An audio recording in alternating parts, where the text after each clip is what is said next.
tayo. Nationwide. Hindi pa problema ng mga bata yung bad cholesterol.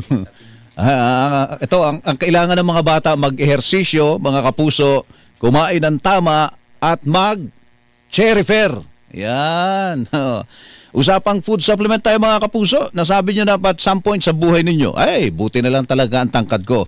Hanggang ngayon, yan po ang hiling ng mga mami para sa kanilang mga kids. At buti na lang, may Cherryfer syrup na may CGF. Ano po yun? Chlorella Growth Factor. Yan. Nasa Cherryfer po yan. Kasama na po natin ang Cherryfer sa mga panahon na ito. Kaya ang mga bata, hindi dapat nag-aalala. At tumutulong po yan sa proper growth and development, pati mga magulang. Hindi dapat nag-aalala sa kanilang mga anak. May Cherryfer eh. Tumutulong sa proper growth and development ng mga chikitings with proper diet and exercise.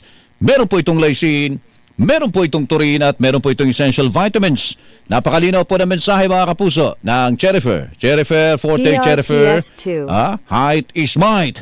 Sa bawat compliment sa height nila, syempre si Mami proud yan. Proud na proud sapagkat ang kanyang anak ay laking Cherryfer. Di ka ba magiging proud nun? Yan talagang laking may pagmamalaki, mga kapuso. Mahalagang paalala, ang Cherryfer syrup ay hindi gamot at hindi dapat gamiting panggamot sa anumang uri ng sakit.